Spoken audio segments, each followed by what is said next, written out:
আমি আসলে সোশ্যাল মিডিয়াতে আসার পিছনে সবচেয়ে বড় অবদান হচ্ছে তহিদ আফ্রিদি ভাই। আমি ওনার মাধ্যমেই সোশ্যাল মিডিয়াতে আসছি এবং আজকে আপনারা যে ইন্টারভিউ নিচ্ছেন তাও ওনার কারণেই। কজ এটা যেটা সত্যি কথা একদম আমার মানে একদম মানে সোশ্যাল মিডিয়াতে আনছেই তহিদ আফ্রিদি ভাই নিজের হাতে নিয়ে আসার কারণ হচ্ছে আমার মধ্যে হয়তো বা কোনো ধরনের অ্যাক্টিং তার পছন্দ হয়েছে বা আমার আসলে মানে আমার ছোটকাল থেকে একটা ইচ্ছা ছিল আমি অ্যাক্টর হব।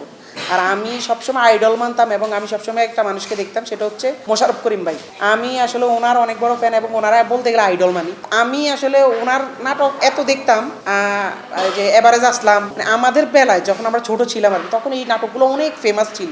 তো এগুলো দেখা দেখে আসলে হইতাম। তো ওইখান থেকে আফ্রিদি ভাইয়ের ব্লগ দেখতাম, যেহেতু ওনারা ইউটিউবের দিক দিয়ে তখন সালমান ভাই, আফ্রিদি ভাই, তারপর আরও কিছু ছিল যারা খুবই ফেমাস ছিল।